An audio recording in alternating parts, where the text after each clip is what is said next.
O milionário sempre dizia que nunca mais se apaixonaria. Para ele, o amor era apenas uma lembrança amarga que o dinheiro ajudava a esquecer.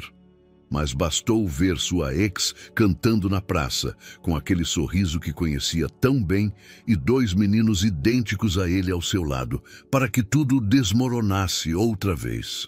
O que aconteceu depois mudou a vida de todos ao seu redor. Olá, espectador. Obrigado por estar aqui. Deixe um like e nos conte nos comentários o que achou da história e de qual cidade está nos assistindo agora. Vamos continuar com a história. O sol de abril caía sobre a Praça da República em São Paulo com aquela brandura que prometia a chegada definitiva da primavera. Os terraços dos cafés se enchiam de paulistanos e turistas aproveitando o primeiro domingo realmente quente do ano, enquanto os pombos esvoaçavam entre as mesas em busca de migalhas de pão de queijo e cafezinhos. Heitor Almeida caminhava pelos corredores com seu passo firme e característico, as mãos mergulhadas nos bolsos de seu blazer italiano. Aos seus 42 anos, era a personificação do sucesso empresarial brasileiro, fundador de uma empresa de cibersegurança que havia revolucionado a proteção de dados na América Latina, dono de uma mansão nos arredores de Alphaville e possuidor de uma fortuna que lhe permitia qualquer luxo. No entanto, seu rosto carregava a marca de quem pagou um preço alto por cada real conquistado. A solidão se tornara sua companheira mais fiel desde aquele divórcio que havia despedaçado sua vida 6 anos atrás. Ele fizera uma promessa solene enquanto contemplava São Paulo da varanda de sua casa. Nunca mais abriria seu coração. O amor era um luxo que não podia se dar ao luxo, uma distração que quase havia arruinado seu império quando seu casamento se desmoronou em meio a desavenças e mal-entendidos. Seus únicos confidentes eram Laura, sua assistente pessoal há mais de uma década, e Ricardo, seu motorista, que havia testemunhado sua transformação de um homem apaixonado e cheio de vida em um workaholic obsessivo que media cada emoção como se fosse um investimento de alto risco. Aquele domingo, porém, algo o havia empurrado para fora de sua rotina. Talvez fosse a primavera, ou talvez a insistência de Laura de que ele precisava respirar ar puro de verdade em vez do ar-condicionado do escritório. O fato é que ele decidira caminhar pelo centro histórico, algo que não fazia há meses. Foi então que a ouviu. Uma voz familiar, doce como o mel de Minas Gerais, se elevava acima do murmúrio da praça. Cantava uma modinha com aquela cadência que fazia as palavras flutuarem no ar como borboletas. Heitor parou bruscamente, sentindo um arrepio percorrer sua espinha. Era impossível. Não podia ser ela. Seguiu o som daquela voz que amara e odiara em partes iguais, que fora sua perdição e sua glória. Ao virar a esquina, próximo à estátua de Borba Gato, a viu de costas. Usava um vestido florido que esvoaçava levemente na brisa, e seus cabelos castanhos, agora mais longos, caíam em ondas sobre os ombros. Tinha um violão em suas mãos e cantava de olhos fechados, perdida na melodia. Mas não estava sozinha. Ao seu lado, sentadas em uma canga xadrez sobre o chão da praça, havia 2 meninas idênticas de aproximadamente 5 anos. Tinham os cabelos cacheados e escuros e vestiam roupas combinando em tons pastel. Uma tinha um pandeiro pequeno nas mãos, enquanto a outra batia palmas, seguindo o ritmo da canção. O coração de Heitor parou quando uma das meninas ergueu o olhar e sorriu para um turista que havia deixado cair algumas moedas na capa do violão aberta à sua frente. Aqueles olhos eram seus olhos. A mesma cor avelã, o mesmo formato amendoado, a mesma expressão inteligente que ele via todas as manhãs no espelho. A mulher terminou a modinha e se virou para agradecer os aplausos dos curiosos que se haviam reunido. Seus olhares se encontraram através da multidão e o tempo pareceu parar. Era Isabela, sua Isabela. sua ex-esposa, a mulher que ele jurara nunca mais ver. O rosto dela ficou pálido ao reconhecê-lo e o violão quase lhe escapou das mãos. As meninas, alheias ao drama que se desenrolava, continuavam sorrindo e cumprimentando as pessoas que passavam. Uma delas se aproximou correndo de Isabela e puxou a barra do seu vestido. "Mamãe, podemos cantar Asa Branca? É a que mais a galera gosta", disse com uma vozinha cristalina que atravessou o coração de Heitor como uma flecha. Isabela conseguiu se recompor o suficiente para concordar, sem desviar os olhos de Heitor. Ele permanecia imóvel a alguns metros de distância, tentando processar o que via. Aquelas meninas não podiam ser, mas os olhos não mentiam, e nem a idade. Se tinham 5 anos, teriam nascido. Os cálculos se aglomeraram em sua mente como dados em uma planilha. 6 anos de divórcio, menos 9 meses de gravidez. As datas coincidiam perfeitamente. Uma das gêmeas o notou, sua expressão de espanto, e lhe sorriu com aquela inocência pura que só as crianças têm. Aproximou-se alguns passos e lhe ofereceu uma pequena chocalho. "O senhor quer tocar com a gente? Mamãe diz que a música fica mais bonita quando mais gente participa." Heitor olhou para chocalho, depois para a menina, depois para Isabela, que observava a cena com uma mistura de pânico e ternura nos olhos. O empresário frio e calculista, o homem que havia construído um império baseado na lógica e no controle, se viu completamente desarmado diante do sorriso daquela menina que tinha seus olhos. Sem dizer palavra, pegou a chocalho com mãos trêmulas, sabendo que aquele gesto simples acabara de mudar o rumo de sua vida para sempre. Os minutos seguintes transcorreram como em uma dança silenciosa de olhares evasivos e tensão palpável.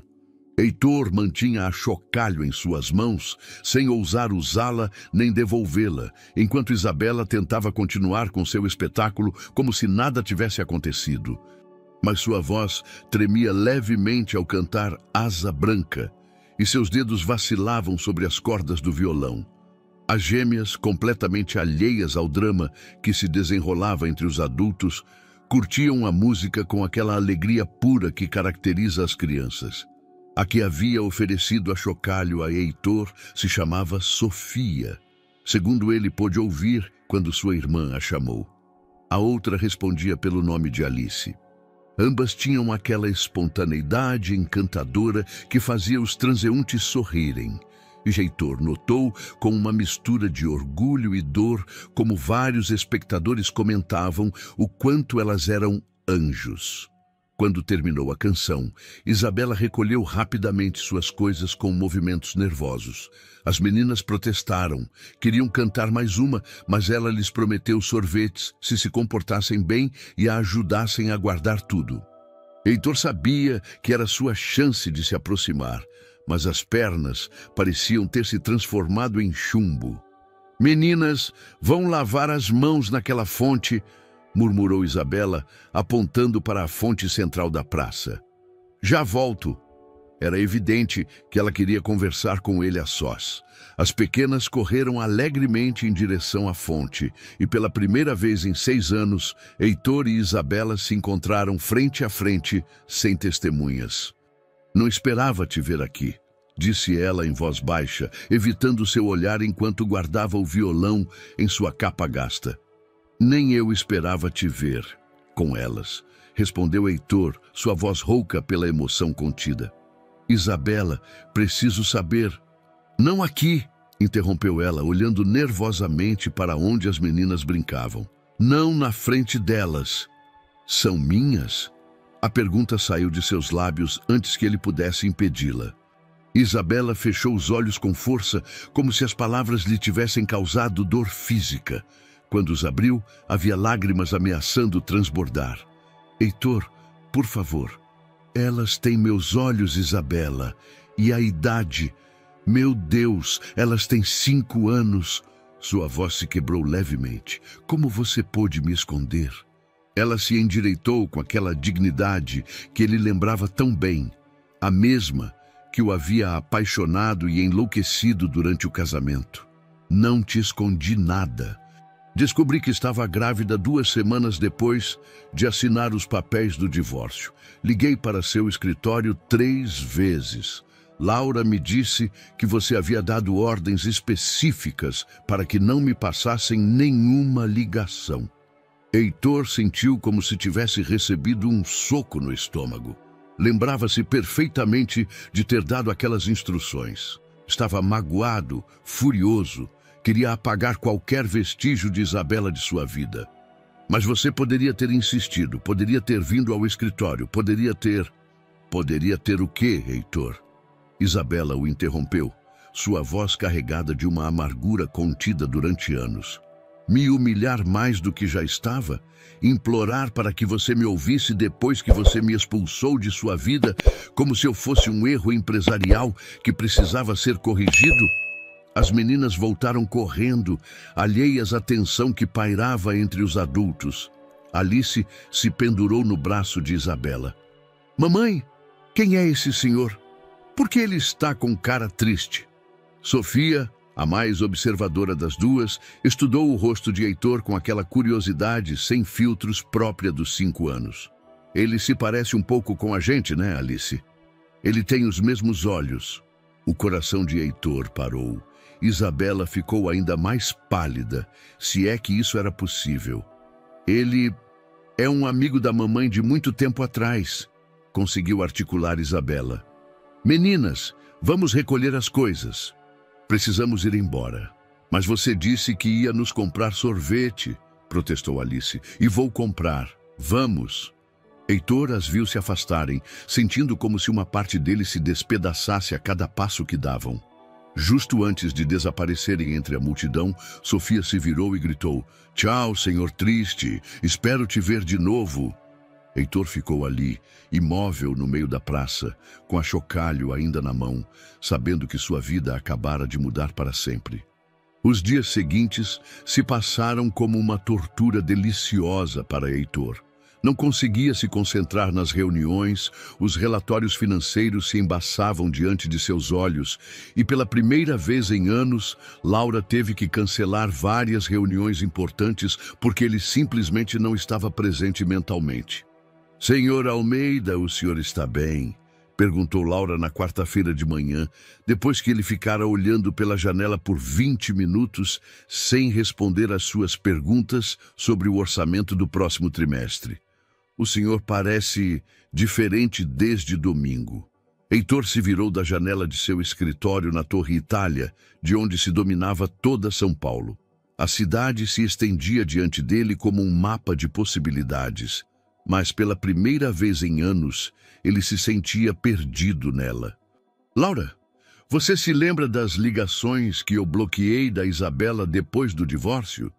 Sua assistente franziu a testa, surpresa com a pergunta. Laura havia sido testemunha de todo o processo do divórcio. Vira como Heitor se transformara de um homem apaixonado em alguém que mencionava sua ex-esposa com a mesma frieza com que falava de um concorrente empresarial. Claro, o senhor foi muito específico. Não queria saber nada da senhora Ruiz. Ela ligou 3 vezes em 2 semanas, depois parou de tentar. Ela disse do que se tratava, só que era urgente e pessoal. Eu me ofereci para passar a mensagem, mas o senhor... Laura parou, escolhendo cuidadosamente suas palavras. O senhor disse que não havia nada que ela pudesse lhe dizer que fosse importante. Heitor fechou os olhos, sentindo o peso daquelas decisões tomadas em um momento de dor e orgulho ferido. Durante 6 anos, ele havia construído sua nova vida na premissa de que fizera a coisa certa, de que Isabela fora um obstáculo para seu sucesso. Agora, aquela certeza se desmoronava como um castelo de cartas. "Você pode conseguir o endereço atual dela?" Laura o olhou com expressão preocupada. Em todos os anos que trabalhava para ele, nunca o vira tão vulnerável. "Senhor, o senhor tem certeza de que é uma boa ideia? O senhor sabe o que aconteceu da última vez que... Laura, por favor, só me consiga o endereço.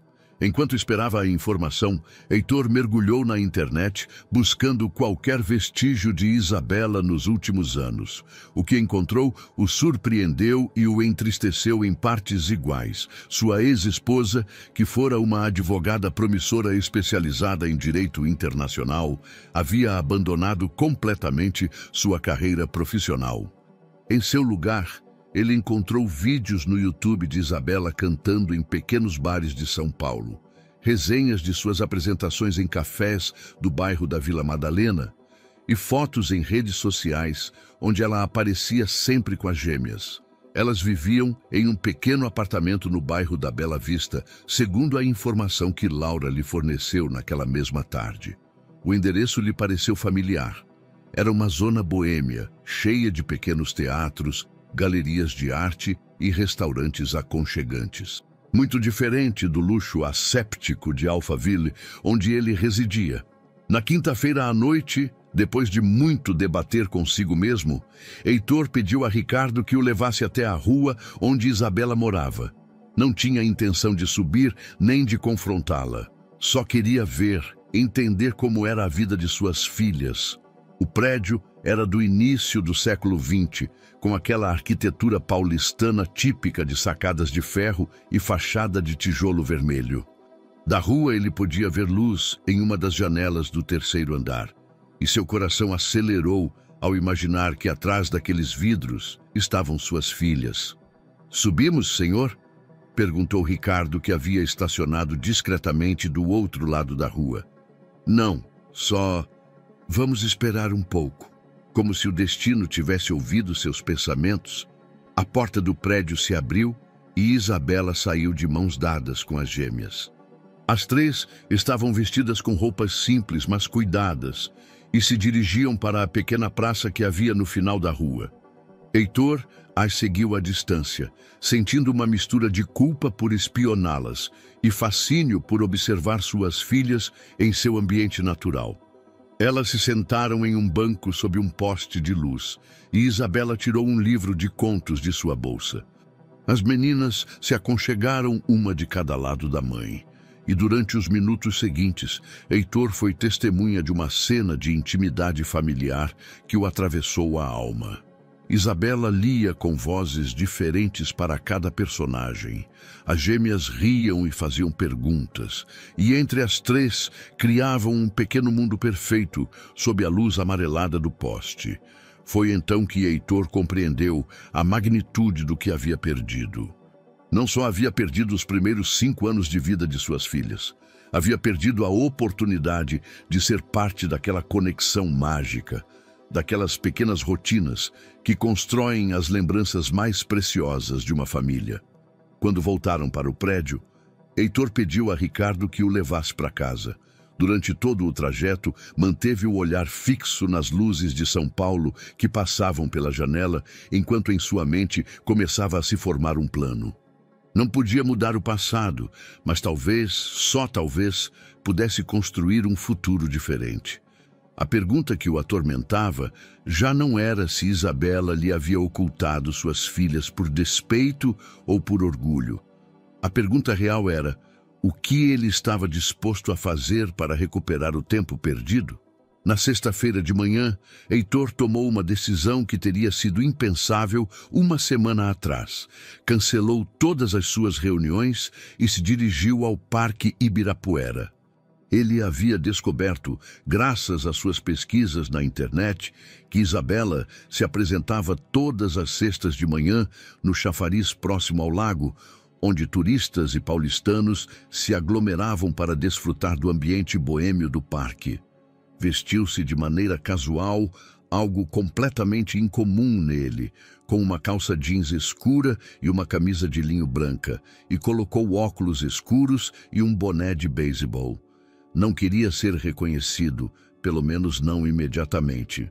Seu plano era simples: observar, entender a dinâmica entre Isabela e as meninas e talvez encontrar uma forma natural de se aproximar.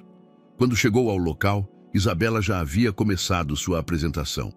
Desta vez, cantava músicas populares brasileiras misturadas com algumas composições próprias, acompanhada do violão enquanto as gêmeas brincavam por perto, construindo castelos com as folhas secas que haviam caído durante o outono anterior. Heitor se posicionou a uma distância prudencial, atrás de um grupo de turistas japoneses, que fotografavam entusiasmados cada movimento da pequena apresentação. De lá, ele podia observar sem ser visto, e o que viu o comoveu profundamente. Isabela havia mudado. Não era só que ela havia abandonado os tailleurs e os saltos altos de seus dias de advogada. Era algo mais profundo. Havia uma serenidade nela que ele não lembrava de seu casamento, uma conexão autêntica com o que a fazia brilhar de uma maneira diferente. Quando cantava, seu rosto se iluminava, e quando as meninas se aproximavam dela entre as músicas, ela as abraçava com uma naturalidade que falava de anos, construindo juntas aquela cumplicidade. Sofia e Alice, por sua vez, eram como duas pequenas extensões de sua mãe. Conheciam as músicas, sabiam quando aplaudir, e se moviam pelo espaço com a confiança de quem está em seu território. Vários espectadores habituais pareciam conhecê-las, cumprimentando-as pelo nome e perguntando sobre a escola ou comentando o quanto elas haviam crescido. Foi então que aconteceu o inesperado. Alice, a mais aventureira das duas, se afastou um pouco perseguindo uma borboleta que esvoaçava entre as árvores. Sem perceber, se aproximou perigosamente da área onde Heitor estava observando. A menina tropeçou em uma raiz que sobressaía do chão e caiu, raspando o joelho e começando a chorar. O instinto paternal, adormecido durante anos, despertou em Heitor de forma instantânea. Sem pensar duas vezes, se aproximou da menina e se ajoelhou ao lado dela. "Você se machucou, pequena?" perguntou ele com voz suave, tirando os óculos escuros para poder examinar melhor o ferimento. Alice o olhou através das lágrimas, e Heitor viu em seus olhos aquela mistura de dor e coragem que o desarmaria para sempre. "Tá doendo muito", soluçou a menina, apontando para o pequeno ferimento em seu joelho. Heitor tirou um lenço limpo de seu bolso e com cuidado limpou o sangue da raladura. Era algo superficial, mas para uma menina de 5 anos podia parecer o fim do mundo. "Não é nada grave, mas vamos curar direitinho. Sabe o quê?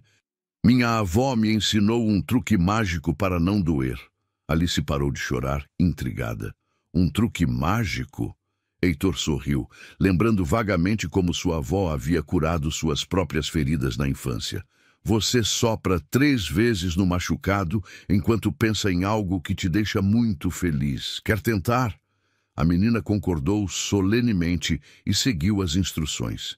Depois dos 3 sopros, olhou expectante para Heitor. "Tá doendo menos?" perguntou ele. Alice mexeu a perna experimentalmente e sorriu. "Sim, deu certo." "Alice, onde você está?" A voz de Isabela soava preocupada, e Heitor pôde ouvi-la se aproximando. "Estou aqui, mamãe. O senhor me curou com magia."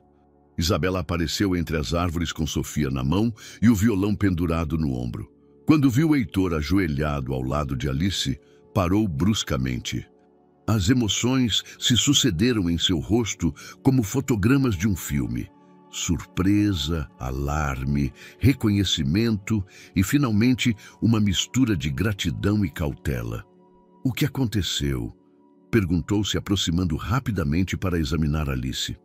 "Eu caí correndo atrás de uma borboleta, mas o senhor me curou com um truque da avó dele", explicou Alice com a naturalidade própria das crianças, alheia à tensão que se instalara entre os adultos. Isabela olhou para Heitor com uma expressão que ele não soube interpretar totalmente. Gratidão, desconfiança, curiosidade. "Obrigada", murmurou finalmente. "Não precisava."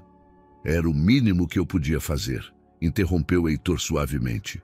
Qualquer um teria feito o mesmo. Sofia, que havia estado observando a cena com atenção, se aproximou de Heitor e o estudou atentamente. "O senhor é o senhor triste da Praça da República?" perguntou diretamente.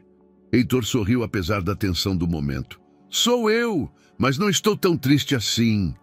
Por que o senhor está nos seguindo? A pergunta de Sofia, formulada com aquela honestidade brutal das crianças, fez Isabela se tensionar visivelmente. Heitor olhou para Isabela, buscando alguma sinalização de como deveria responder. Pela primeira vez desde o domingo, seus olhares se encontraram sem hostilidade, apenas com uma pergunta mútua sobre como lidar com uma situação que os ultrapassava a ambos. Por quê? Porque eu gosto da música de vocês. Respondeu finalmente, o que não era totalmente mentira. Foi Isabela quem, para sua surpresa, quebrou o silêncio incômodo que se seguiu. Quer um café?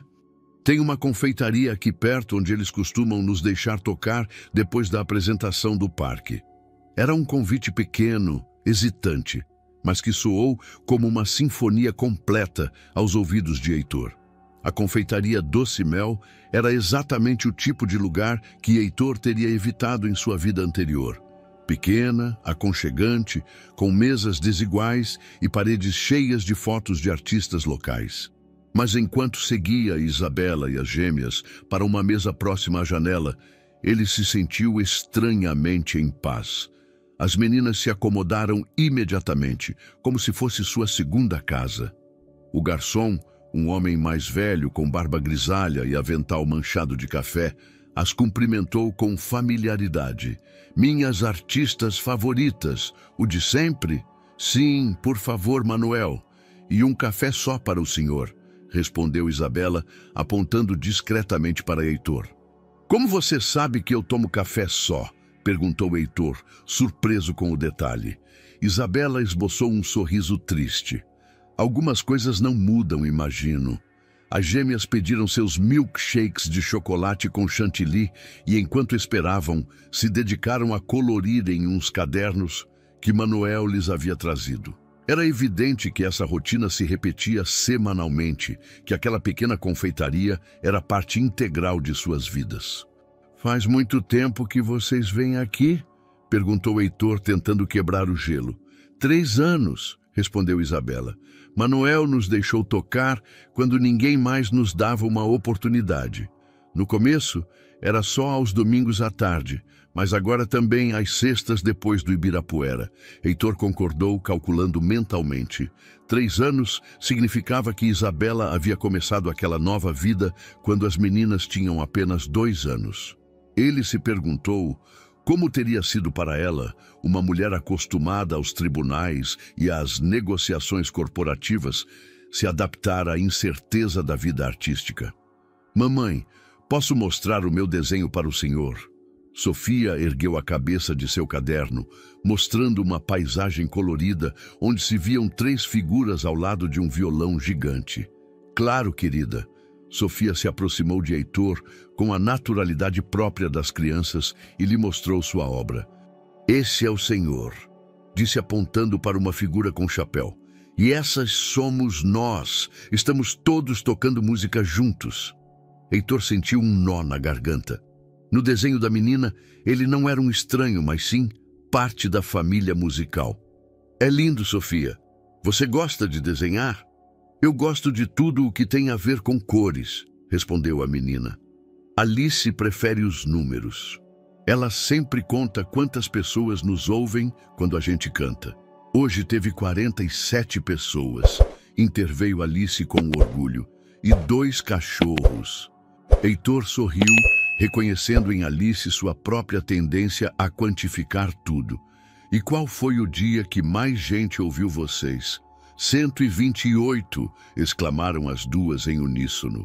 Foi no dia do Festival de Primavera na Praça da República, explicou Isabela. Foi um bom dia. Havia um silêncio confortável enquanto chegavam as bebidas.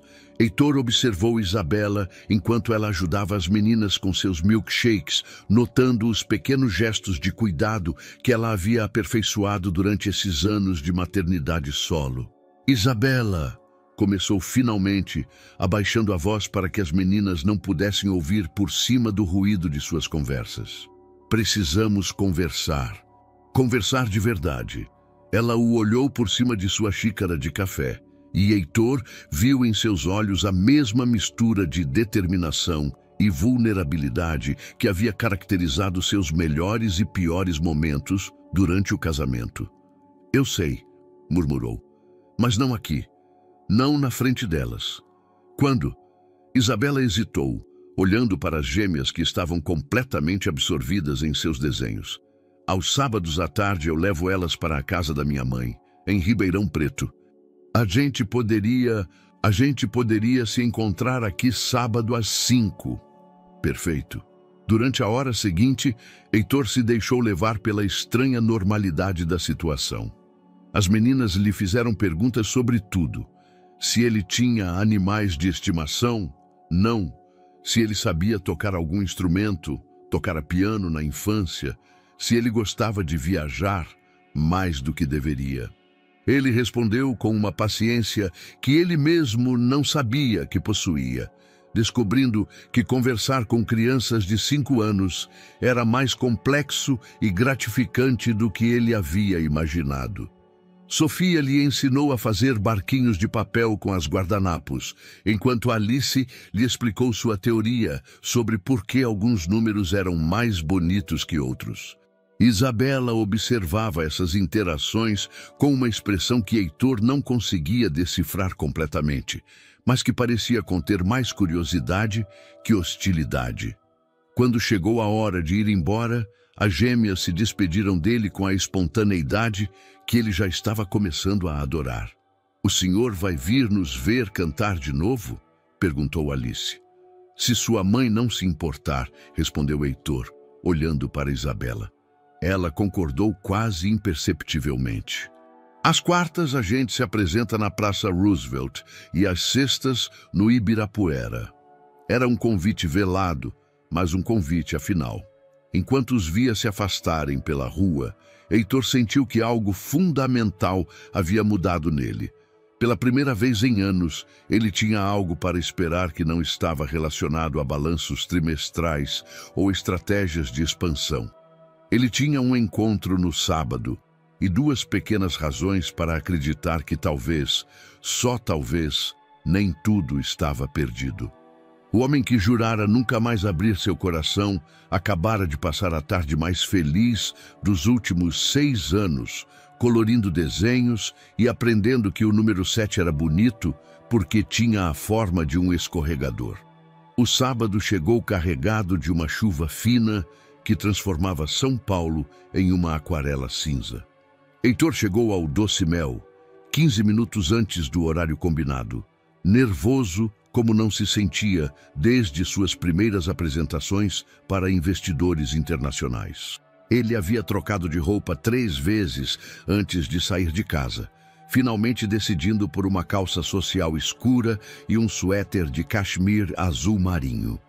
Isabela já estava lá quando ele chegou, sentada na mesma mesa próxima à janela onde haviam estado na sexta-feira.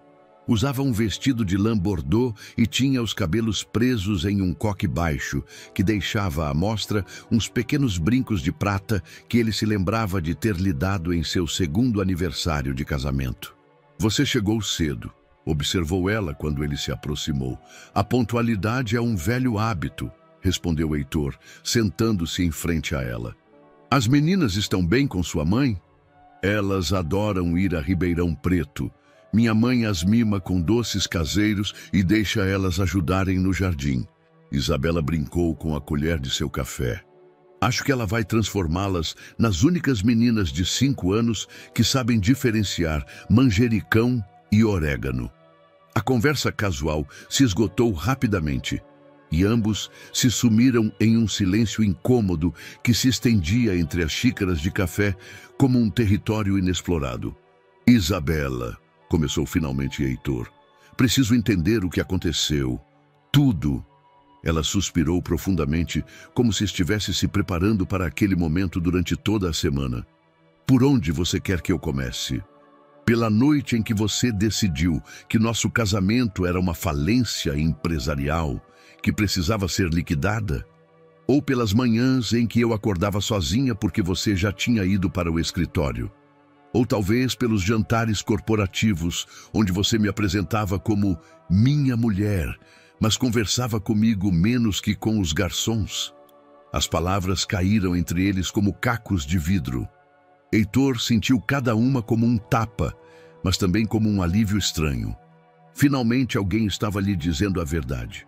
Eu era jovem, Isabela, estava construindo a empresa, achava que estava fazendo por nós. Não, Heitor, você estava fazendo por você, pelo seu ego, pela sua necessidade de provar que você era melhor do que todos que te disseram que você nunca chegaria a nada. Isabela o olhou diretamente nos olhos. Eu só era um acessório bonito na sua vida perfeita. Isso não é verdade. Não? Isabela pegou o celular e procurou algo em suas fotos. Olha só isso! Mostrou uma fotografia de um baile beneficente ao qual tinham ido 6 meses antes do divórcio. Na imagem, Alexandre estava cercado de importantes empresários, sorrindo para a câmera, enquanto Isabela aparecia ao fundo, sozinha, observando a cena com uma expressão de profunda solidão. Naquela noite, continuou Isabela, fiquei 3 horas nesse baile. Você falou comigo por 10 minutos no máximo. O resto do tempo fiquei sozinha, vendo o homem que eu amava se transformar em alguém que eu não reconhecia. Alexandre estudou a fotografia, lembrando-se daquela noite. Tinha sido importante para ele. Havia fechado um contrato milionário com um cliente alemão. Mas ao ver a expressão de Isabela na imagem, percebeu que para ela tinha sido a confirmação de que havia perdido o marido muito antes de assinarem os papéis do divórcio. Quando descobri que estava grávida, continuou Isabela, já fazíamos 2 semanas que estávamos oficialmente divorciados, mas na realidade estávamos divorciados emocionalmente há meses. Mas você poderia ter insistido, poderia ter me forçado a te ouvir. Com que direito?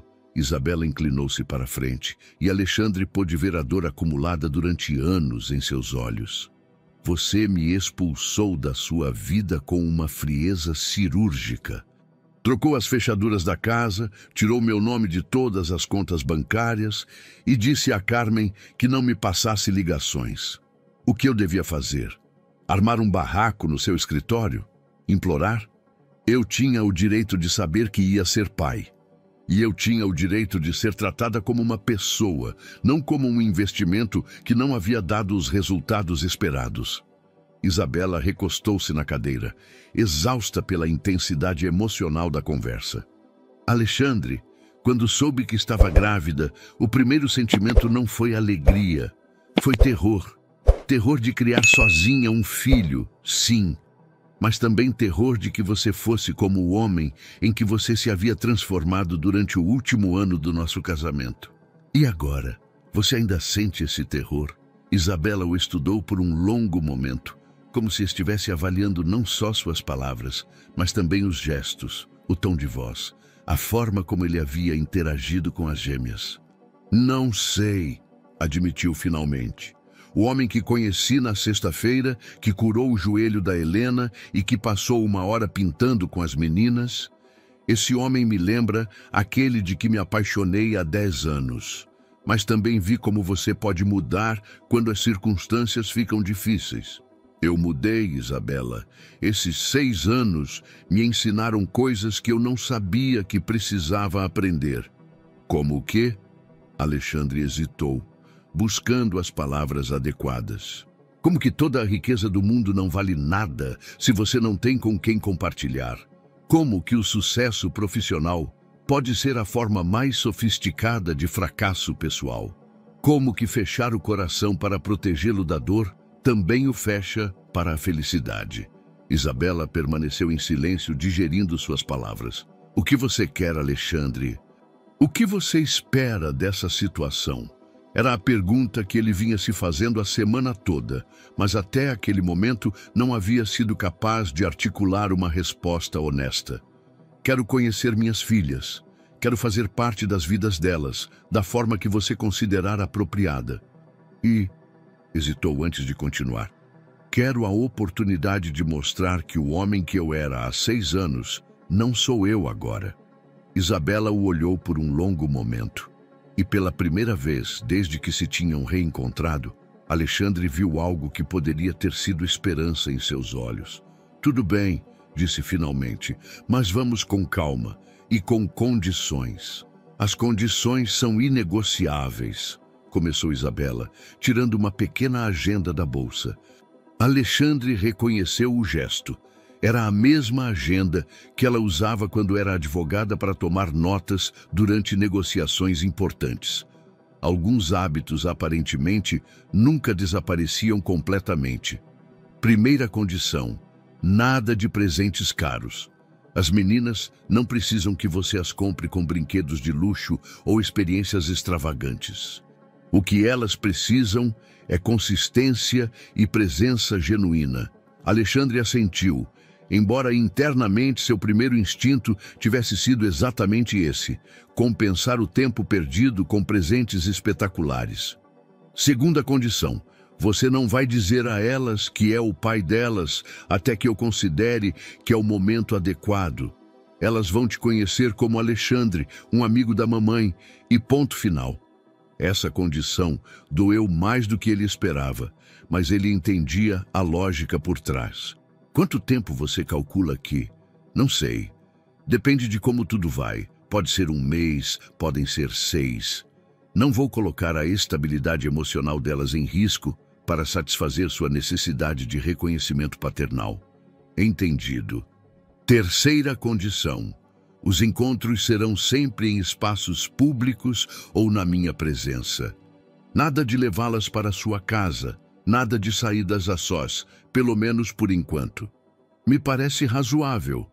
Isabela o olhou surpresa com a facilidade com que ele aceitava as condições. Durante o casamento, Alexandre havia sido notoriamente péssimo negociando quando se sentia em desvantagem emocional. Quarta condição: e esta é a mais importante: se em algum momento eu sentir que sua presença é prejudicial para as meninas, acabou. Sem discussões, sem dramas, sem advogados. Você some e pronto. Alexandre sentiu um arrepio com a firmeza do tom dela, mas assentiu. E o que você consideraria prejudicial? Qualquer tentativa de mudar nossa rotina sem me consultar. Qualquer crítica sobre como estou criando elas. Qualquer sinal de que você está tentando usar seu dinheiro ou sua influência para interferir nas decisões sobre a educação ou o bem-estar delas. Isabela fez uma pausa. E qualquer regressão à pessoa que você era quando nos divorciamos. Isabela, posso te perguntar algo? Ela assentiu, fechando a agenda. Por que você está disposta a me dar essa oportunidade? Depois de tudo o que aconteceu, depois desses 6 anos, você teria todo o direito de me manter afastado. Isabela suspirou, olhando pela janela, onde a chuva havia cessado, e alguns raios de sol começavam a se infiltrar entre as nuvens. Porque as meninas merecem a oportunidade de conhecer o pai delas, se é que você realmente mudou, e porque hesitou antes de continuar. Porque apesar de tudo o que aconteceu entre nós, eu sei que no fundo você é uma boa pessoa. O problema nunca foi seu coração, Alexandre. O problema era que você o havia blindado tão bem que nem você mesmo conseguia acessá-lo.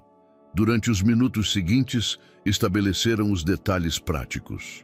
Alexandre poderia se juntar às apresentações públicas delas, às quartas e sextas-feiras, sempre mantendo o papel de um amigo que gosta de música. Aos sábados à tarde, quando Isabela buscava as meninas na casa da mãe, eles poderiam se encontrar no parque para que ele passasse um tempo com elas. Uma coisa a mais, acrescentou Isabela, quando já se preparavam para ir embora. Não quero que isso afete seu trabalho a ponto de você ter uma crise e desaparecer.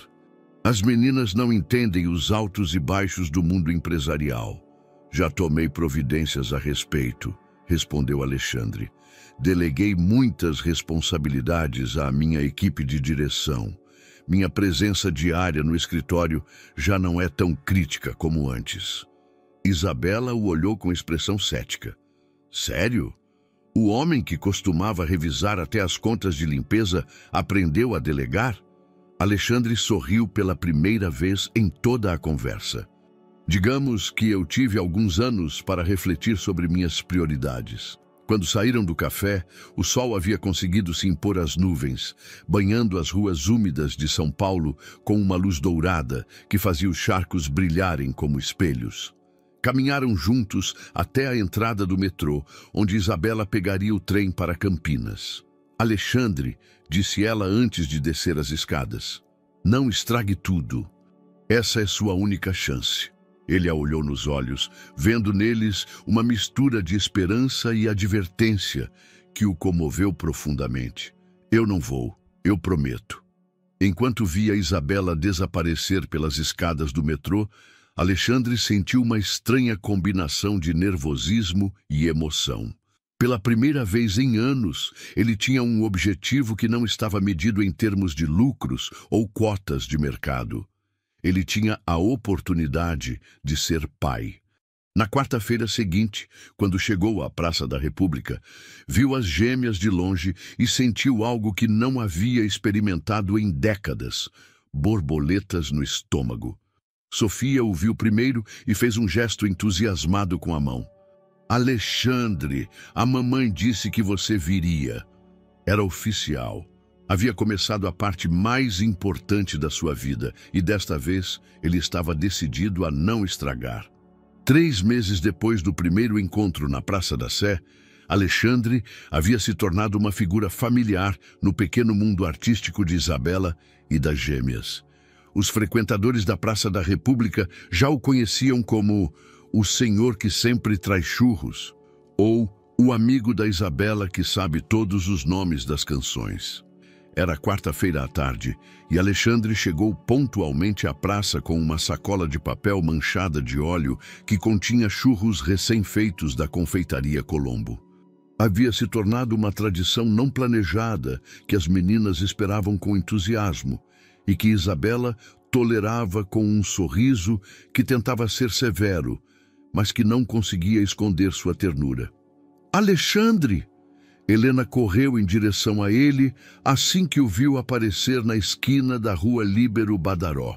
Você trouxe os churros com chocolate? Eu já vim alguma vez sem eles? Respondeu ele, fingindo surpresa enquanto abria a sacola para mostrar o conteúdo. Sofia se aproximou mais cautelosamente, como sempre fazia. Durante esses 3 meses, Alexandre havia aprendido a ler as personalidades distintas das gêmeas. Helena era impulsiva, extrovertida, a primeira a abraçar e a primeira a fazer perguntas diretas. Sofia era mais observadora, mais reflexiva, aquela que se fixava em detalhes que outros passavam despercebidos. Alexandre, disse Sofia enquanto pegava seu churro, por que você sempre vem sozinho? Você não tem família? A pergunta, formulada com aquela honestidade brutal que caracteriza as crianças, fez com que Isabela levantasse o olhar do violão.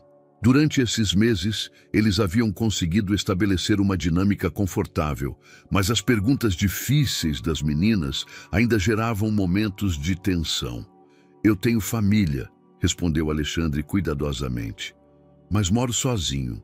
Às vezes as famílias estão separadas por diferentes razões. Como os pais da Clara da escola? Perguntou Helena. Ela diz que o pai dela mora em outra casa, mas que a ama do mesmo jeito. Alexandre sentiu o olhar de Isabela sobre ele, avaliando como ele lidava com essas conversas que inevitavelmente tocavam em território perigoso. Algo assim, murmurou, mudando rapidamente de assunto. Que música vocês vão cantar hoje? Durante esses 3 meses, Alexandre havia desenvolvido uma rotina que respeitava escrupulosamente as condições estabelecidas por Isabela. Chegava sempre depois de elas terem começado a apresentação, sentava-se no mesmo banco da praça, escutava atentamente, aplaudia com entusiasmo e, ao final, se aproximava para conversar um pouco antes de elas irem embora. Nunca tentava prolongar os encontros mais do que o estabelecido. Nunca fazia sugestões sobre mudanças em seu repertório ou forma de atuar e nunca, jamais, mencionava dinheiro ou recursos que ele poderia proporcionar a elas. Mas havia algo que Isabela não sabia, algo que Alexandre havia começado a fazer de forma completamente instintiva. Ele havia começado a guardar cada detalhe desses encontros. Em seu celular, ele tinha uma pasta secreta com gravações discretas de Isabela cantando. Não para uso comercial, nem para mostrar a ninguém, simplesmente para poder ouvi-las quando voltava para casa e se confrontava com o silêncio de sua mansão em Alphaville. Ele havia aprendido de cor as canções favoritas de cada gêmea. Sabia que Helena gostava de forrós alegres e que Sofia preferia as modas de viola mais melancólicas.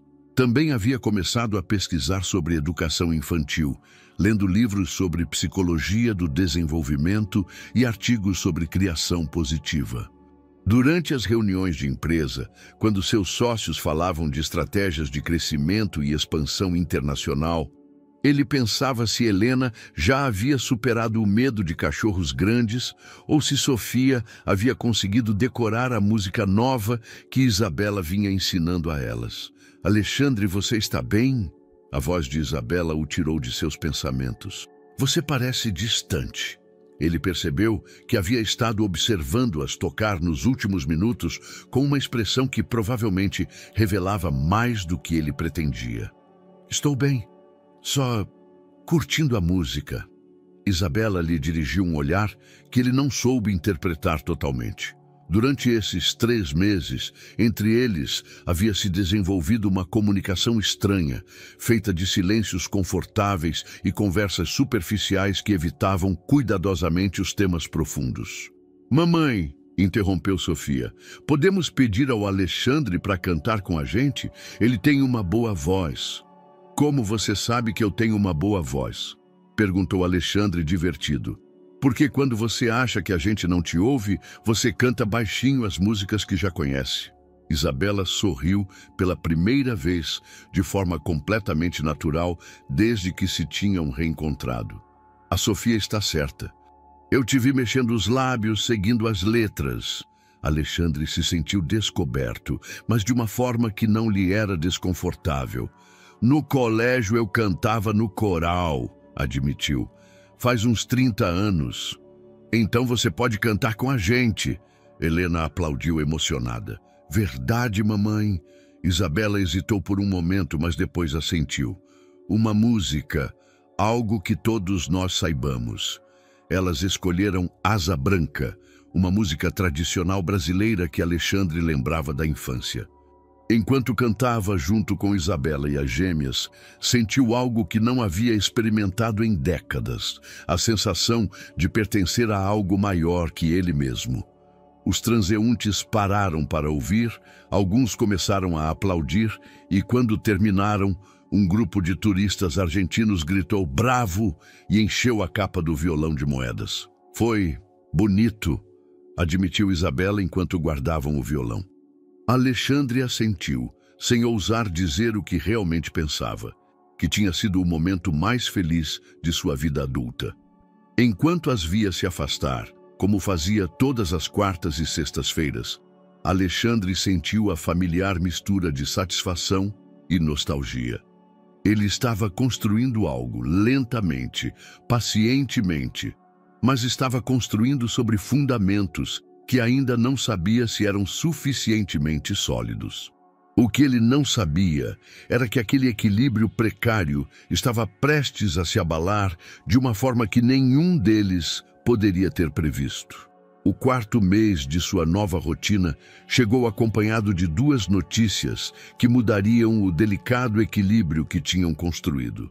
A primeira chegou numa terça-feira de manhã, quando Isabela recebeu uma ligação de Campinas que a fez empalidecer enquanto preparava o café da manhã das gêmeas. "O que foi, mamãe?" perguntou Sofia, percebendo imediatamente a mudança no semblante da mãe. "A vovó não está bem, querida. Vamos ter que ir vê-la depois da escola." O que Isabela não disse às meninas era que sua mãe havia desmaiado no mercado e que os médicos haviam encontrado algumas irregularidades em seus exames que exigiam estudos mais exaustivos em um hospital particular. Estudos que custariam mais dinheiro do que Isabela tinha guardado. A segunda notícia chegou naquela mesma tarde ao escritório de Alexandre, quando Carmen entrou em seu escritório com uma expressão preocupada que ele não via desde os dias mais difíceis da crise financeira de 2008. Senhor Mendoza, houve uma falha grave de segurança nos servidores do cliente alemão. Eles vão precisar da sua atenção pessoal e imediata. Alexandre levantou o olhar dos relatórios que estava revisando, relatórios que ultimamente lhe custavam mais concentração do que o habitual, porque sua mente tendia a divagar para planos de fim de semana que incluíam parques e canções infantis. Que tipo de falha? Eles conseguiram acesso a dados financeiros confidenciais. O CEO está voando de Munique para se encontrar com você amanhã de manhã. Ele disse que se não resolvermos isso nas próximas 48 horas, eles vão rescindir o contrato e processar por danos. Alexandre sentiu o familiar nó no estômago que acompanhava as crises empresariais. Aquele contrato representava 30% da receita anual de sua empresa. Perder aquele contrato não só significaria uma perda econômica catastrófica, mas também danificaria irreparavelmente sua reputação no mercado europeu. Cancela todas as minhas reuniões desta semana, disse automaticamente, ativando o modo crise que havia dominado durante décadas. Mas então ele parou. Era quarta-feira. Ele tinha um compromisso na Praça da República. As gêmeas esperariam vê-lo, com seus churros e seu sorriso, e sua ausência sem explicação as confundiria e as machucaria. Carmen, a que horas chega o voo do Müller? Às 10 horas da manhã de quinta-feira. Perfeito. Agende a reunião para as 11. Esta tarde tenho um compromisso que não posso cancelar. Carmen o olhou surpresa. Em todos os anos que trabalhava com ele, Alexandre jamais havia anteposto um compromisso pessoal a uma crise empresarial. Naquela tarde, quando chegou à Praça da República, encontrou Isabela guardando o violão com movimentos nervosos e as gêmeas sentadas em silêncio no banco com uma expressão inusitadamente séria. "Aconteceu alguma coisa?" perguntou imediatamente. "Minha mãe está no hospital", respondeu Isabela sem rodeios. "Eles precisam fazer exames, mas o SUS tem uma fila de espera de 3 meses. Se quisermos fazer em um hospital particular..." Parou, claramente desconfortável por estar discutindo dinheiro na frente dele. "Isabela, se você precisar de ajuda..." "Não." A resposta foi tão rápida e firme que as meninas levantaram o olhar. "Não podemos aceitar seu dinheiro. É uma das regras não escritas deste nosso acordo." Alexandre sentiu a frustração de ter os recursos para solucionar o problema, mas não a permissão para usá-los. Durante esses meses, ele havia aprendido a respeitar o orgulho de Isabela, mas vê-la lutar com algo que ele poderia resolver com uma simples transferência bancária lhe parecia quase fisicamente doloroso. E se não fosse um presente? E se fosse um empréstimo? "Alexandre, por favor, não complica as coisas." Helena, que havia estado ouvindo a conversa com a atenção concentrada que reservava para os assuntos importantes, se aproximou de Alexandre. "Você pode curar a vovó como curou meu joelho?" A pergunta inocente atravessou o coração de Alexandre como uma flecha. "Eu gostaria de poder fazer isso, pequena. Mas os adultos às vezes têm feridas que precisam de médicos especiais." Naquela noite, Alexandre ficou acordado até tarde, alternando entre o preparo para a reunião crucial do dia seguinte e a busca por formas de ajudar Isabela que não violassem seus princípios. Quando finalmente dormiu, foi com a incômoda certeza de que sua vida cuidadosamente compartimentada estava prestes a desabar em uma série de decisões impossíveis. No dia seguinte, ele teria que salvar sua empresa. Mas também teria que encontrar uma forma de ajudar a mulher que amava e as filhas que estava apenas começando a conhecer, sem destruir a frágil confiança que haviam construído juntos. A reunião com Herr Müller durou 6 horas tensas em que Alexandre desdobrou toda a sua experiência negociadora para salvar o contrato mais importante de sua empresa. Quando finalmente o CEO alemão concordou em dar a eles mais uma semana para solucionar a falha de segurança, Alexandre sentiu o esgotamento de alguém que havia acabado de lutar pela sua sobrevivência profissional. Carmen, preciso que coordene com a equipe técnica. Vamos trabalhar 24 horas por dia até resolver isso, disse ele, enquanto afrouxava a gravata que o havia estrangulado a manhã toda. E seu compromisso desta tarde? Alexandre olhou para o relógio. Eram 4h30. Em meia hora, ele deveria estar no Parque do Ibirapuera para a apresentação de sextas-feiras. As gêmeas estariam esperando-o, e depois da conversa de ontem sobre a avó doente, sua ausência seria especialmente dolorosa. Eu vou, mas só 1 hora. Depois volto e não me movo daqui até segunda-feira. Carmen assentiu, embora sua expressão dissesse claramente que ela achava que seu chefe havia perdido a cabeça. Quando chegou ao espelho d'água, encontrou uma cena que não esperava. Isabela estava cantando, mas sua voz soava forçada, como se estivesse contendo lágrimas. As gêmeas estavam sentadas ao lado dela, mas havia uma tristeza palpável no pequeno grupo que contrastava violentamente com a alegria habitual de suas apresentações. Ele se aproximou discretamente e pôde ouvir fragmentos de uma conversa telefônica que Isabela havia acabado de terminar. Não, mãe, não se preocupe com o dinheiro. Já vamos encontrar uma forma. Sim, na segunda-feira vamos te ver de novo. Quando Isabela o viu se aproximar, tentou se recompor, mas era evidente que ela havia estado chorando. Oi, Alexandre, eu achava que você não viria. Eu sempre venho, respondeu ele, e percebeu que era verdade. Em 4 meses, ele não havia faltado nenhuma vez. Como está sua mãe? Os médicos querem fazer mais exames. Dizem que pode ser algo sério, mas que quanto antes for tratado, melhor. Isabela fez uma pausa, lutando com seu orgulho. O problema é que no SUS ela vai ter que esperar, e no particular, custa dinheiro que você não tem. Exato. Sofia se aproximou de Alexandre e segurou sua mão com aquela confiança que havia desenvolvido durante esses meses. Alexandre, você conhece médicos bons? A mamãe disse que tem médicos que podem curar a vovó mais rápido, mas são em lugares muito caros. Alexandre se ajoelhou para ficar na altura da menina, sentindo o peso da responsabilidade de responder corretamente. Sim, eu conheço médicos muito bons, Sofia. E os médicos te dariam ouvidos se você pedisse a eles para curarem a vovó. A pergunta, formulada com aquela lógica simples, mas demolidora das crianças, colocou Alexandre em uma situação impossível. Ele olhou para Isabela, buscando algum sinal do que deveria responder. Sofia, as coisas dos adultos são complicadas, interrompeu Isabela. Nem sempre se pode... Mas se o Alexandre pode ajudar, por que ele não ajuda? Helena havia se juntado à conversa com aquela teimosia que caracterizava seus 5 anos. Na escola, a gente aprende que tem que ajudar as pessoas que a gente gosta.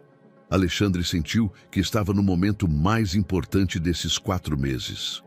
Ele podia seguir as regras, respeitar o orgulho de Isabela e manter o delicado equilíbrio que haviam construído. Ou podia arriscar tudo para fazer o que era certo. Isabela, posso conversar com você um pouco? A sós. Ela assentiu e pediu às meninas que fossem brincar perto do lago enquanto eles conversavam.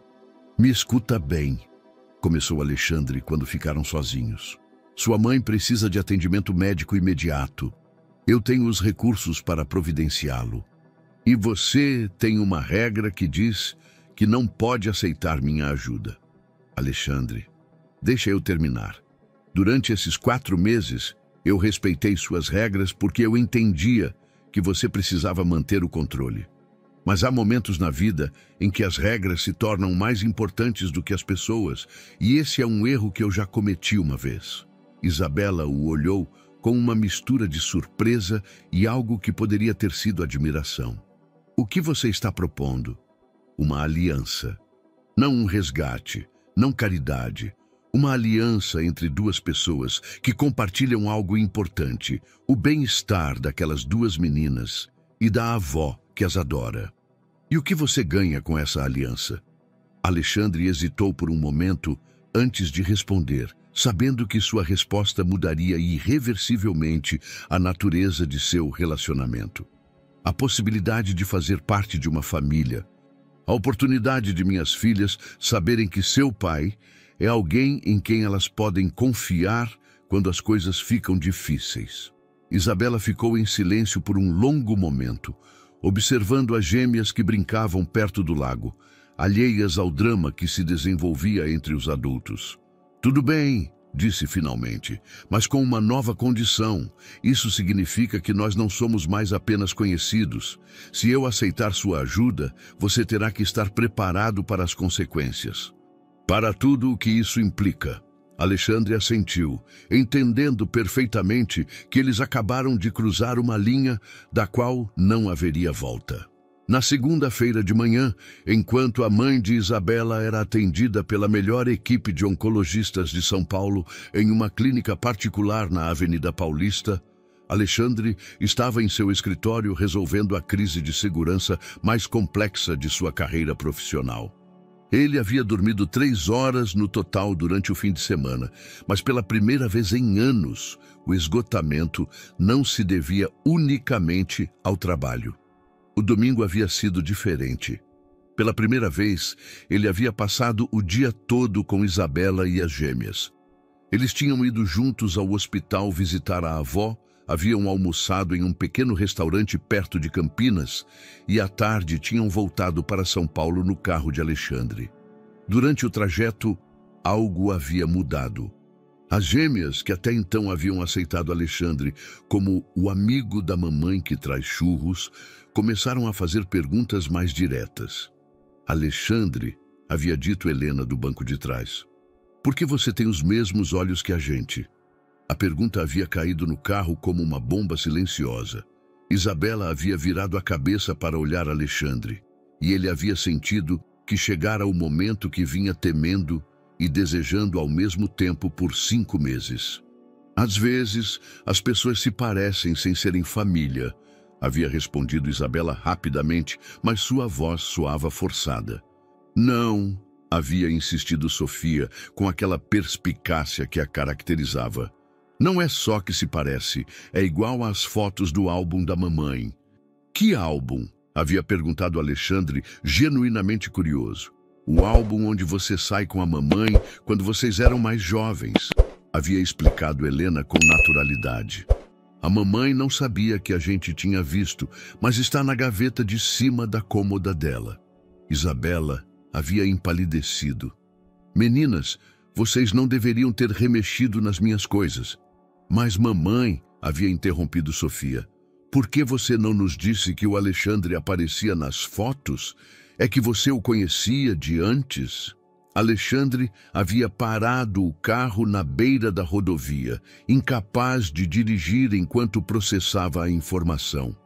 Isabela havia guardado fotografias do casamento deles e as meninas as haviam visto. "Eu acho que é hora de nós conversarmos", havia dito, olhando para Isabela com uma mistura de ternura e determinação. Agora, enquanto revisava os códigos de segurança que sua equipe havia estado depurando a noite toda, Alexandre não conseguia parar de pensar na conversa que eles tiveram naquele restaurante de beira de estrada, onde pararam para conversar tranquilamente. Isabela havia decidido contar a verdade para as gêmeas, mas de uma forma adaptada à idade delas. "Meninas", havia começado, pegando as mãos das duas enquanto Alexandre as observava com o coração na mão. "O Alexandre não é só um amigo da mamãe. Ele é o papai de vocês." O silêncio que se seguiu havia durado apenas alguns segundos. mas para Alexandre pareceu eterno. Nosso papai de verdade? Havia perguntado Helena, olhando alternadamente para Isabela e Alexandre. Sim, o papai de vocês de verdade. Mas por que ele não morava com a gente? A pergunta de Sofia havia ido direto ao cerne da questão. Por que a mamãe e o papai? Às vezes os adultos têm problemas e precisam morar separados, mas isso não significa que não os amo. Helena havia se virado para Alexandre com aquela franqueza que ele já adorava. Você nos ama. Mais do que vocês podem imaginar, havia respondido ele, e havia sido a primeira vez em 5 meses que ele havia conseguido dizer aquelas palavras. E por que você não nos disse antes? Havia insistido Sofia, porque precisávamos nos conhecer primeiro, para garantir que nos daríamos bem. E nos damos bem? Perguntou Helena. O que vocês acham? As duas meninas se olharam com aquela comunicação telepática que só gêmeas têm, e então assentiram solenemente. Nos damos bem, declarou Helena, mas temos condições. Alessandro sorriu apesar da tensão. Que condições? Primeira condição, começou Sofia, imitando o tom sério que Isabela usava para conversas importantes. Você tem que continuar trazendo churros. Segunda condição, acrescentou Helena. Você tem que aprender a tocar violão para poder cantar melhor com a gente. Terceira condição, continuou Sofia. Você tem que prometer que não vai embora de novo. A última condição atravessou o coração de Alessandro como uma lança. Ele se ajoelhou perto da mesa para ficar na altura das meninas. Prometo que não vou mais embora, aconteça o que acontecer. E foi naquele momento, enquanto suas filhas o abraçavam pela primeira vez, sabendo quem ele realmente era, que Alessandro compreendeu que toda a sua vida anterior tinha sido apenas um ensaio para este momento. Agora, em seu escritório, enquanto seu telefone tocava sem parar com ligações de clientes preocupados, Alessandro tomou uma decisão que teria sido impensável 6 meses atrás. Atendeu o telefone e ligou para Carmen. Carmen, marque uma reunião de sócios para amanhã. É hora de falar sobre uma reestruturação da empresa. Era hora de criar uma vida onde suas filhas pudessem ser sua prioridade, não uma distração da qual ele precisasse se desculpar. A reestruturação da empresa se mostrou mais complexa do que Alessandro havia previsto, mas também mais libertadora. Durante as semanas seguintes, enquanto delegava responsabilidades operacionais para sua equipe de direção e redefinia seu papel como presidente executivo em vez de diretor-geral, ele descobriu algo surpreendente. A empresa funcionava melhor sem sua microgestão constante. Senhor Mendoza, disse Carmen durante uma de suas reuniões semanais, os índices de produtividade aumentaram 15% desde que implementamos a nova estrutura. A equipe parece mais motivada quando tem autonomia real para tomar decisões. Alessandro sorriu ironicamente. Ele havia precisado de 42 anos para aprender que delegar não era sinônimo de perder o controle, mas sim de multiplicar as capacidades. Enquanto isso, seu relacionamento com Isabela e as gêmeas havia evoluído para algo que nenhum dos dois havia esperado quando estabeleceram aquelas primeiras condições em O Canto das Musas. Já não eram encontros programados em espaços públicos. Agora, Alessandro passava os fins de semana completos com elas, às vezes no pequeno apartamento em Ipanema, outras vezes em sua mansão em Alphaville. As gêmeas haviam aceitado a nova realidade com aquela adaptabilidade natural das crianças, mas também com perguntas constantes que mantinham os adultos alertas.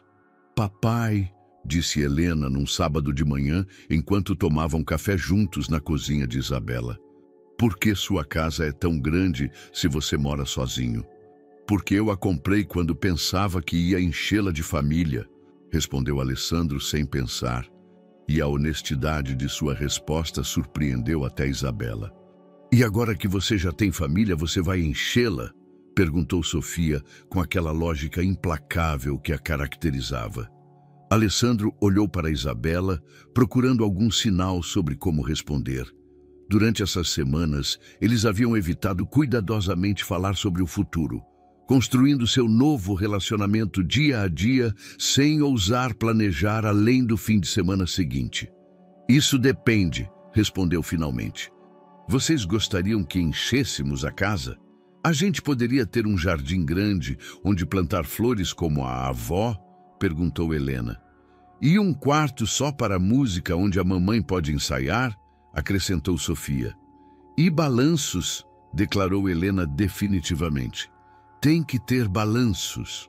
Isabela ouviu a conversa com um sorriso que tentava ser casual, mas Alessandro percebeu como suas mãos tremiam levemente enquanto preparava o café.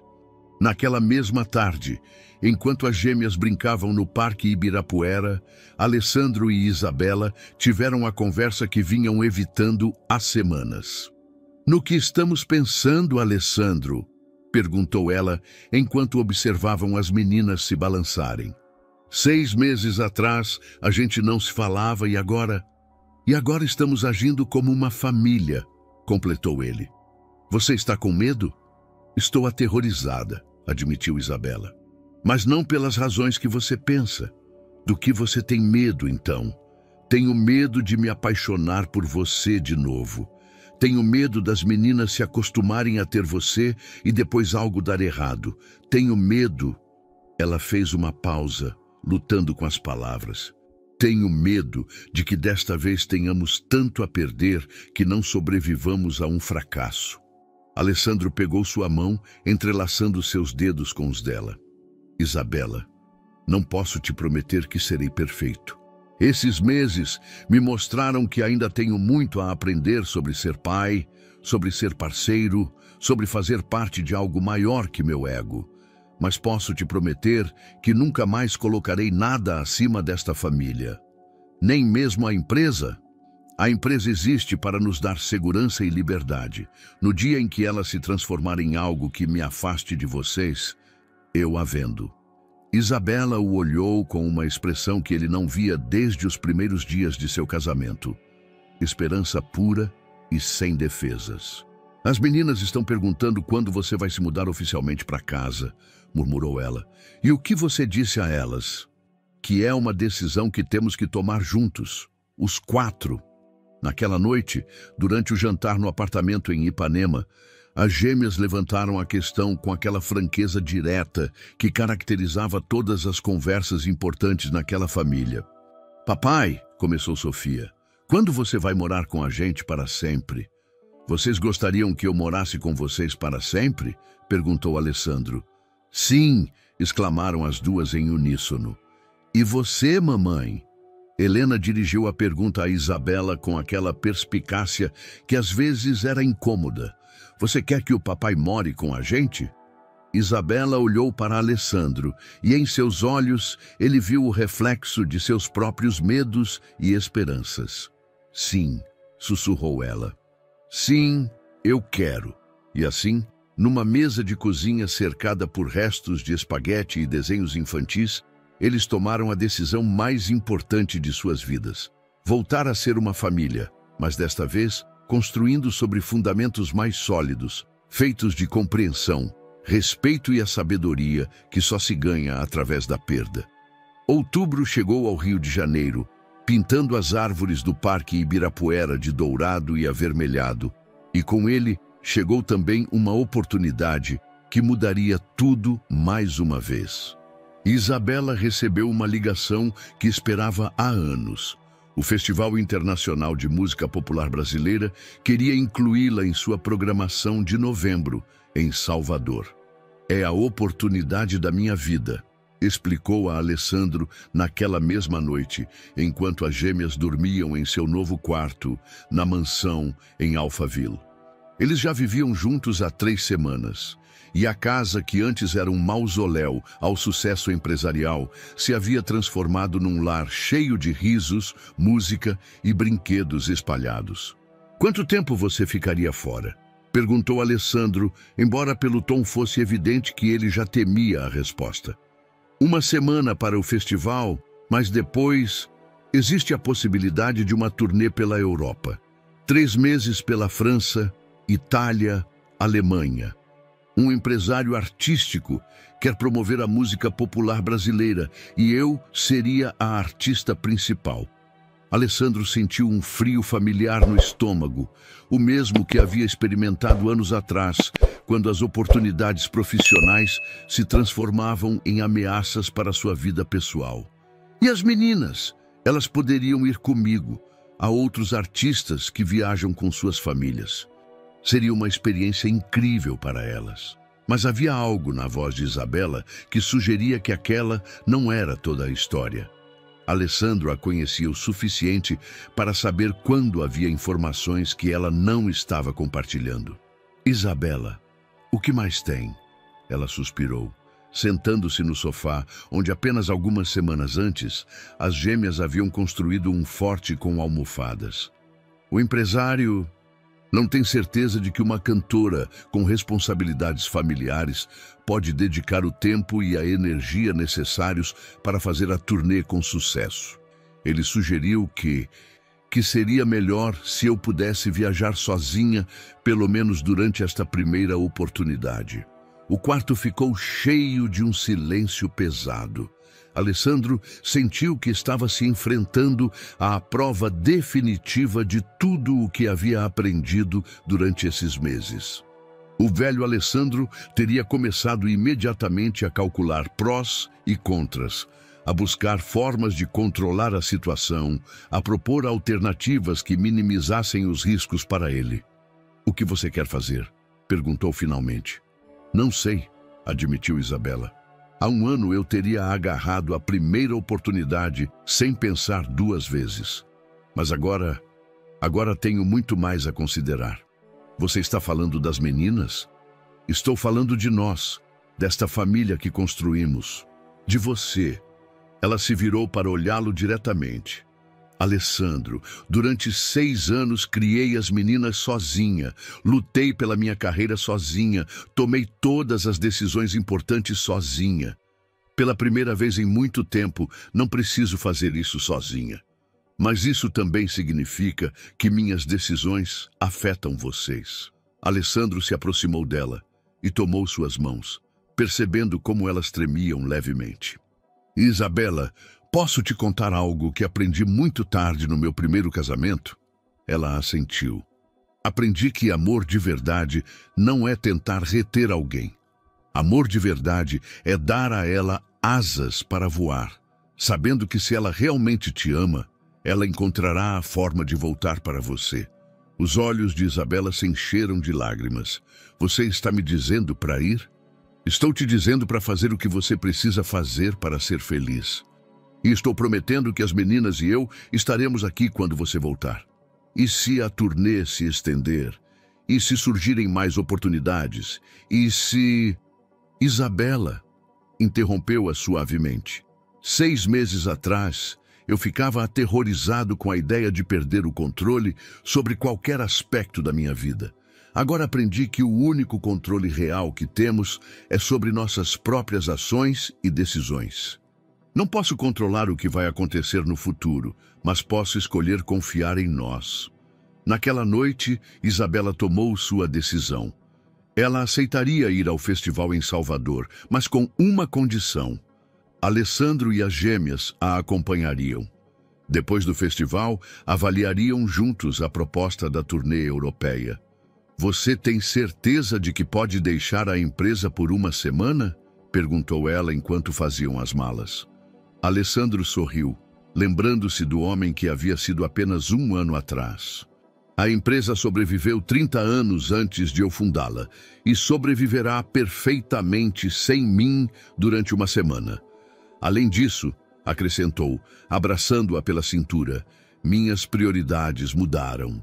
Foi então, enquanto preparavam juntos a viagem para Salvador, que Alessandro compreendeu que havia chegado ao momento mais importante de sua nova vida. Não se tratava apenas de apoiar a carreira de Isabela. Era sobre demonstrar que ele havia aprendido a equilibrar o amor com a liberdade, a segurança com a aventura, o compromisso com o crescimento pessoal. O homem que havia jurado nunca mais abrir seu coração se preparava para seu maior ato de coragem. Confiar completamente no amor, sem garantias, sem seguros, sem redes de proteção. Só com a fé em que algumas coisas na vida valem a pena o risco de perder tudo. Salvador os recebeu com um sol dourado que banhava os pátios do Pelourinho e o perfume de jasmim que flutuava no ar como uma promessa. O Festival Internacional de Música Popular Brasileira havia transformado a cidade num palco onde as tradições de meio mundo se encontravam em praças e teatros. Isabela estava nervosa como Alessandro nunca a havia visto.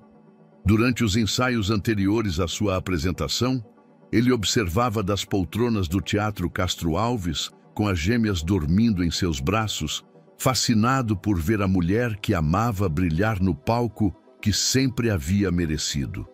"Papai", murmurou Sofia, meio dormida, "a mamãe está cantando para todas essas pessoas?" "Sim, pequena, e está fazendo maravilhosamente." Helena acordou ao ouvir as vozes. "A gente pode aplaudir muito forte quando ela terminar?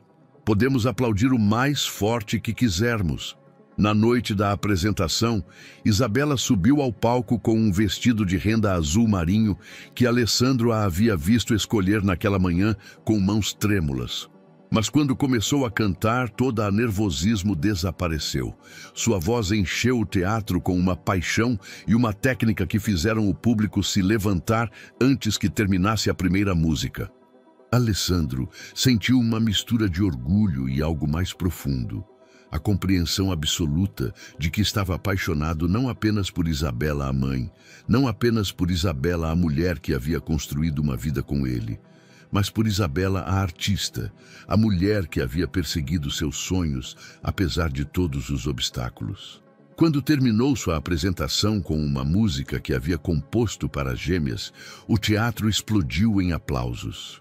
De seu camarote, Alessandro viu como vários empresários artísticos se aproximavam do palco, como os organizadores do festival a parabenizavam efusivamente, como o mundo das oportunidades se abria diante dela como um leque de possibilidades. Após o show, na pequena festa que os artistas organizaram num bar em Pelourinho, Isabela se aproximou dele com os olhos brilhando de emoção e cansaço. "Você viu as ofertas que me fizeram?" perguntou ela, mostrando vários cartões de visita. Turnês pela Europa, contratos discográficos, até uma proposta para gravar um documentário sobre música popular brasileira. "É incrível, Isabela. Você merece tudo." Ela o olhou com uma expressão que ele demorou um momento para reconhecer. Era a mesma expressão que ela tinha na noite em que pediu-lhe em casamento anos atrás. "Alessandro, tem algo que quero te perguntar. Diga, você casaria comigo?" A pergunta o pegou completamente de surpresa. "O quê? Eu sei que parece loucura. Eu sei que acabamos de começar essa nova fase, mas..." Isabela tomou suas mãos com aquela determinação que ele conhecia tão bem. "Esta noite, ali em cima no palco, eu percebi algo. Todas essas oportunidades, toda essa música, tudo o que sempre quis conseguir, não significa nada se não tenho com quem compartilhar. Isabela, deixa eu terminar. Eu quero a turnê europeia, eu quero o contrato discográfico, eu quero tudo. Mas eu quero com você, eu quero com as meninas. Eu quero que você venha comigo para Paris, Roma e Berlim. Eu quero que as gêmeas cresçam vendo que se pode ter uma família e perseguir os sonhos ao mesmo tempo." Alessandro sentiu que o coração ia saltar do peito. "Você tem certeza? Significaria mudar completamente nossas vidas, deixar o Rio, morar em hotéis e ônibus."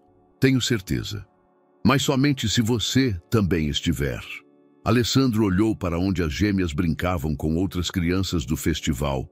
Depois olhou para Isabela, radiante com o sucesso e a felicidade, e soube que sua resposta o havia esperado durante todo o caminho que os havia levado até aquele momento. Sim, disse simplesmente. Sim, eu me casarei com você. E sim, iremos para a Europa. E sim, construiremos uma vida tão extraordinária quanto você. Isabela se lançou em seus braços com uma risada que soou como música.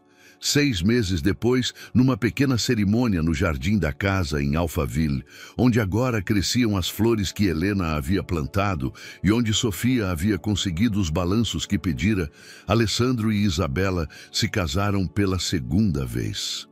Desta vez, com as gêmeas como madrinhas e com a promessa de que nunca mais deixariam que o medo fosse mais forte que o amor. A turnê europeia foi um sucesso retumbante. As gêmeas aprenderam francês básico, italiano para pedir sorvete e alemão o suficiente para dizer obrigado após cada show. Alessandro dirigia sua empresa de cafés de Montmartre e hotéis de Florença, descobrindo que o sucesso tinha um sabor completamente diferente quando compartilhado com as pessoas certas. Na última noite da turnê, num pequeno teatro de Munique, onde Isabela cantara para uma plateia que a havia ovacionado por 10 minutos, as gêmeas adormeceram no camarim, enquanto seus pais arrumavam os últimos figurinos. "Sabe o quê?", disse Alessandro a Isabela, enquanto fechava a última mala. "O quê? Acho que quebrei minha promessa mais importante." Isabela o olhou curiosa. "Qual?" "A promessa de nunca mais me apaixonar." Isabela sorriu, aproximando-se para abraçá-lo. "E você se arrepende?" Alessandro olhou para suas filhas dormindo. Olhou para a mulher que havia transformado sua vida de uma equação matemática numa sinfonia. E sentiu uma paz que não sabia que era possível. "Foi a melhor decisão que tomei na minha vida." Espero que você tenha gostado da história de hoje. Inscreva-se no canal para não perder mais histórias como esta. Dê um like e comente abaixo o que você achou da história. Nos vemos no próximo vídeo.